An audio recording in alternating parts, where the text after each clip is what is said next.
طرف مائل کیا ہے کہ دیکھو جس ذات نے تمہیں پیدا کیا ہے اور تمہیں یہ نعمتیں دی ہیں، دیکھو وہ کن کن صفات کا مالک ہے۔ جتنا زیادہ ہمیں اللہ کی صفات کا ادراک ہوگا اور ہمارے ذہن میں وہ تازہ رہیں گی، اسی قدر ہمارے اندر اللہ کی اطاعت اور بندگی کا جذبہ بھی توانا رہے گا۔ تو فرمایا کہ سبح للہ ما فی السماوات والارض، آسمانوں اور زمین میں ہر چیز نے اللہ کی پاکی بیان کی ہے۔ سبح ماضی کا صیغہ ہے اور بعض مقامات پر مضارع کا صیغہ بھی استعمال کیا ہے کہ یسبح للہ ما فی السماوات و ما فی الارض۔ مضارع عربی زبان میں ان صیغوں میں شمار ہوتا ہے کہ جس کا مطلب حال اور مستقبل دونوں زمانوں میں لینے کی گنجائش موجود ہوتی ہے۔ تو فرمایا کہ آسمانوں اور زمین کی ہر چیز اللہ کی پاکی بیان کرتی رہی ہے، بیان کر رہی ہے اور ہمیشہ بیان کرتی رہے گی۔ مقصد یہ ہے کہ کائنات کی ہر چیز کا جو وجود ہے وہ اس بات کا اظہار کر رہا ہے کہ اس کا جو خالق ہے وہ ہر نقص سے، ہر عیب سے، ہر کجی سے پاک ہے، یعنی کوئی خامی اس کی طرف منسوب نہیں کی جا سکتی۔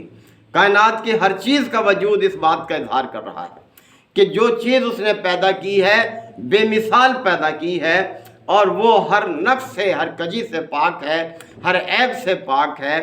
یہ ممکن نہیں ہے کہ اس سے کوئی غلط کام جو ہے وہ سرزد ہو جائے، وہ ہر خامی سے پاک ہے۔ وَهُوَ الْعَزِيزُ الْحَكِيمُ، اور وہ ذات عزیز ہے اور حکیم ہے۔ عزیز زبردست، یعنی ایسی طاقت اور قوت کا مالک ہے کہ کوئی ہستی اس کائنات میں اسے اس کے فیصلے کو نافذ ہونے سے روک نہیں سکتی۔ وہ اپنے منصوبے کو انجام پہنچانے میں اس کے لیے کوئی رکاوٹ نہیں ہے، کوئی مزاحمت نہیں بن سکتا، لیکن اس کے ساتھ ساتھ وہ حکیم ہے، یعنی اس کا ہر عمل، ہر اس کی تخلیق اس کی حکمت کے تحت ہے۔ یعنی اپنی بے پایہ طاقت اور قوت کو وہ جو استعمال کرتا ہے صرف اس بنیاد پر استعمال نہیں کرتا کہ اس کا کوئی مقابلہ کرنے والا نہیں، بلکہ اسے حکمت کے ساتھ استعمال کرتا ہے۔ اس دنیا میں جن جن ہستیوں کو طاقت حاصل ہوتی ہے، اگر اس طاقت کے ساتھ عقل نہ ہو، حکمت نہ ہو، علم نہ ہو، رحم دلی نہ ہو، تو وہ طاقت کیا کرے گی؟ وہ ظلم کا اظہار کرے گی، وہ زیادتی کرے گی، وہ لوگوں کا استحصال کرے گی وہ طاقت۔ لیکن اللہ تعالیٰ کی جو طاقت ہے، جو قوت ہے، وہ حکمت کے ساتھ استعمال ہوتی ہے۔ یعنی یہ ممکن نہیں کہ اس کی طاقت ظلم کے لیے استعمال ہو۔ اس کی یہ جو صفت ہے عزیز، یہ بھی لوگوں کے لیے باعث رحمت ہے، باعث ان کے لیے، یعنی اس طرح سے ہے کہ وہ خیر خواہ ہے، ان کا خیر خواہی کے ساتھ استعمال کرتا ہے اپنی اس صفت کو بھی۔ وہ لہو ملک السماوات والارض، اور اے انسانوں، آسمانوں اور زمین کی جو فرما روائی ہے، جو سلطنت ہے، یہ بھی اسی کی ہے۔ اس نے اس کائنات کو پیدا کر کے کسی کے سپرد نہیں کر دیا، بلکہ خود فرما روا ہے اس کائنات کا۔ اس کی تدبیر وہی کرتا ہے، وہی اس کی دیکھ بھال، اس کی نشو و نما اور اس پر جو بھی احکامات ہیں وہ سب اسی کے طرف سے آتے ہیں۔ یحیی و یمیت، اور وہی زندگی دیتا ہے، وہی موت دیتا ہے، یعنی اسی کے اختیار میں ہے۔ کائنات کی ہر چیز اس کے پیدا کرنے سے وجود میں آئی ہے، اور جب چاہے وہ اس کو رخصت کر دے، یعنی وہ کسی کے آگے جواب دہ نہیں ہے۔ وہ قادر مطلق ہے، پیدائش کے عمل میں بھی اور موت کے عمل میں بھی، اور یہ بھی اس کی حکمت کے تحت ہے، یعنی اس کا کوئی کام حکمت سے خالی نہیں ہے۔ وَهُوَ عَلَىٰ كُلِّ شَيْءٍ قَدِيرٌ، اور وہ ہر چیز پر قدرت رکھتا ہے، یعنی اپنی کائنات پر وہ پوری قدرت کے ساتھ حاوی ہے۔ کوئی اس کی قدرت میں حائل نہیں ہو سکتا، رکاوٹ نہیں بن سکتا، یعنی یہ احساس دلایا جا رہا ہے۔ اپنی صفات کے حوالے سے اللہ تعالیٰ بندوں کو متوجہ کر رہا ہے کہ جس رب نے تمہیں پیدا کیا ہے، تمہیں پرورش کیا ہے، تمہیں قائم رکھا ہوا ہے، تمہیں نعمتیں دے رکھی ہیں، اس کی دیکھیں صفات کیا کیا ہیں۔ یہ هو الاول والآخر، اور دیکھو وہی اول ہے وہی آخر ہے، یعنی جب کچھ نہیں تھا تو وہ تھا، اور جب کچھ نہیں ہوگا تب بھی وہ موجود ہوگا، یعنی وہ ذات ہمیشہ سے ہے اور ہمیشہ رہنے والی ہے۔ اور پھر یہ کہ والظاہر والباطن، وہ ظاہر بھی ہے اور باطن بھی ہے۔ اب دونوں چیزیں اگرچہ بظاہر متضاد نظر آتی ہیں کہ ایک چیز ظاہر بھی ہو باطن بھی ہو، مطلب یہ ہے کہ تم اپنے حواس سے اس کو نہیں پا سکتے۔ حواس، یہ جو حواس خمسہ ہیں ہمارے، یہ 5 سینسز جو ہیں جن کے ذریعے ہم علم حاصل کرتے ہیں، معلومات حاصل کرتے ہیں، یعنی یہ 4 تو ہمارے چہرے پر ہی ہیں، یہ کان ہے، آنکھ ہے، زبان ہے، اور یہ چیزیں جو ہیں دیکھنے کی، سننے کی صلاحیت جو ہیں، یہ سب چکھنے کی، یہ سب کیا ہیں، اور چھونے کی 5ویں یہ بیرونی ہے، چہرے سے علیحدہ۔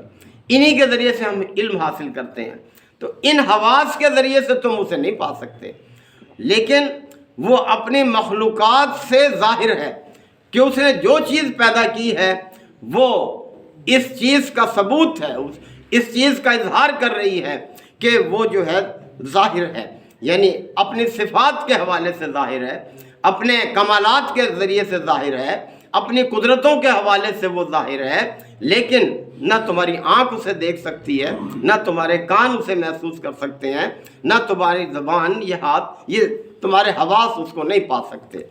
اور باطن وہ ہر چیز سے پوشیدہ ہے، یعنی اس کا جو وجود ہے وہ ظاہر تمہاری آنکھوں کے سامنے نہیں، آنکھ اس کو پا نہیں سکتی، بلکہ آپ پڑھتے ہیں کس طرح سے حضرت موسیٰ علیہ السلام نے جب اس خواہش کا اظہار کیا تھا کہ اے پروردگار میں تجھے دیکھنا چاہتا ہوں، تو مجھے اپنا جلوہ تو دکھا، تو رب کائنات نے دیکھے کس طرح سے ان کو اس چیز سے باز رکھا کہ ایک پہاڑ پر جب اپنی تجلی فرمائی تو وہ پہاڑ رب کائنات کی اس تجلی کو برداشت نہیں کر سکا، ریزہ ریزہ ہو گیا، اور موسیٰ کی اپنی کیفیت کیا ہوئی کہ وہ بے ہوش ہو کر گر پڑی ہے۔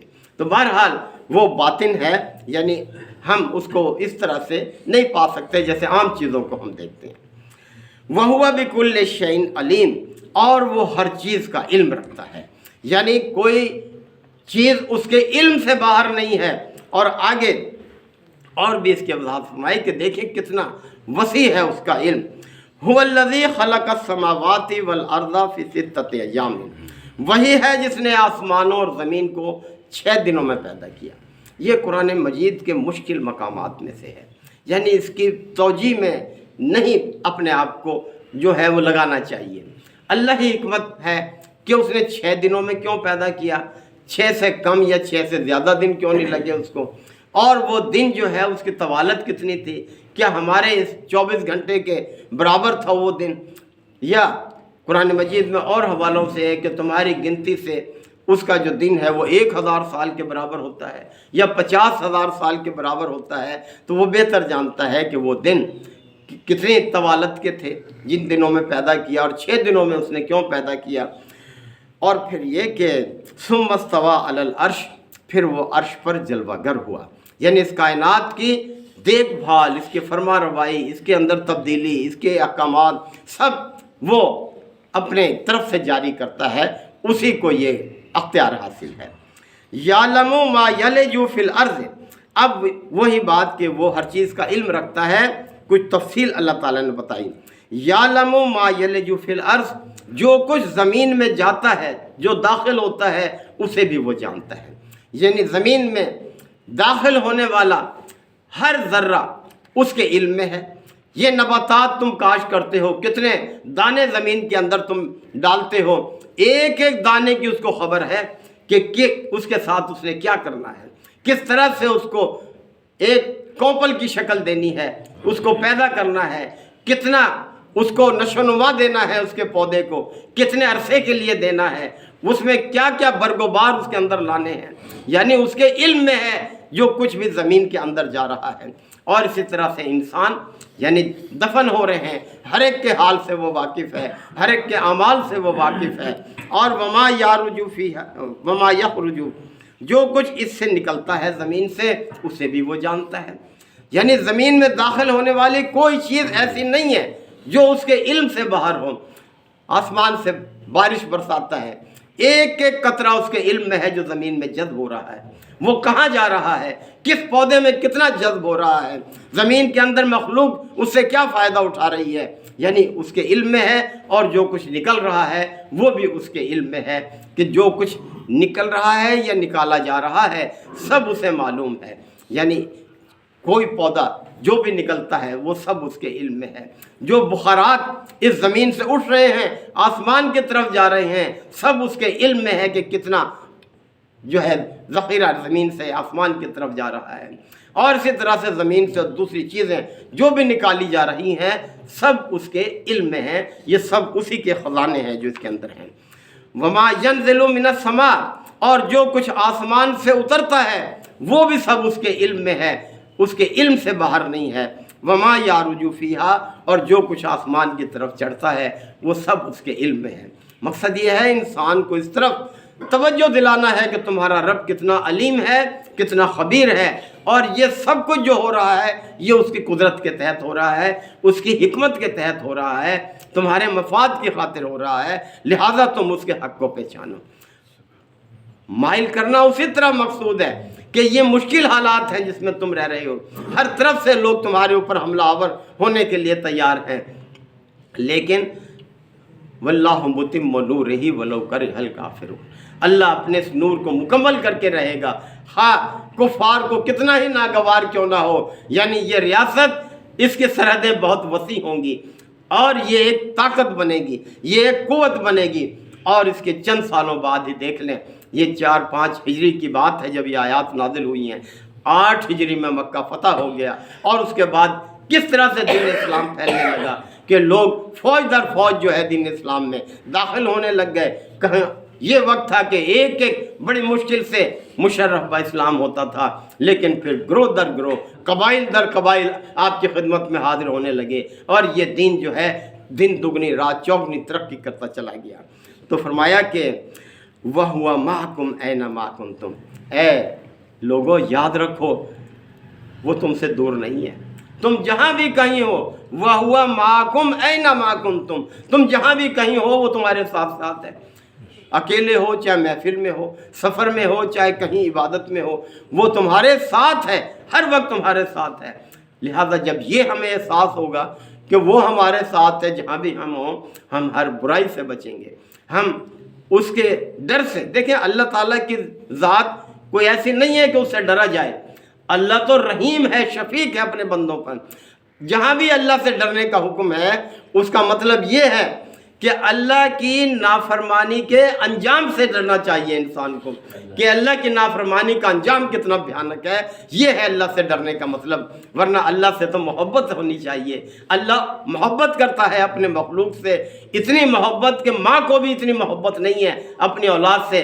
حالانکہ ماں کی محبت کو تو ہم دیکھتے ہیں کس طرح سے وہ اپنے بچے کی طرف مائل رہتی ہے، دکھ سہتی ہے، تکلیف سہتی ہے، لیکن اپنے بچے کو دکھ تکلیف میں نہیں دیکھ سکتی، اپنے منہ کا نوالا جو ہے اسے کھلاتی ہے۔ تو یہ محبت بھی اس کی محبت کا کوئی موازنہ نہیں ہے اس کے ساتھ، جو ہے وہ اپنے مخلوق سے بہت پیار کرتا ہے، محبت کرتا ہے، ان کے قصوروں کو معاف کرتا ہے، درگزر کرتا ہے۔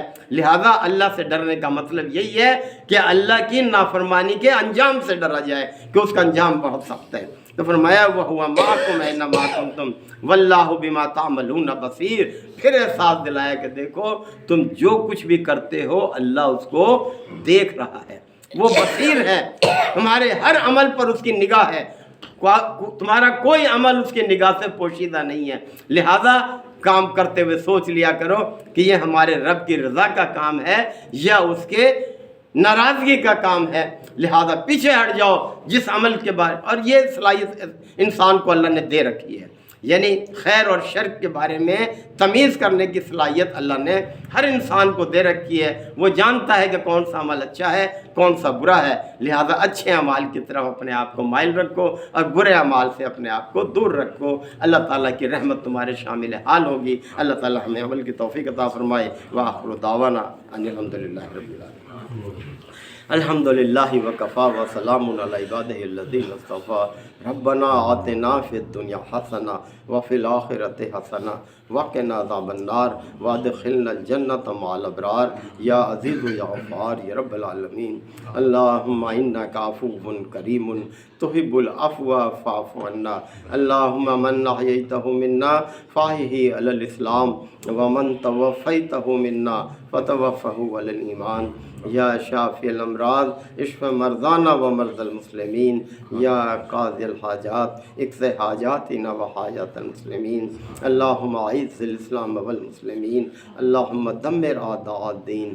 ربنا تقبل منا انک انت السمیع العلیم وتب علینا انک انت التواب الرحیم۔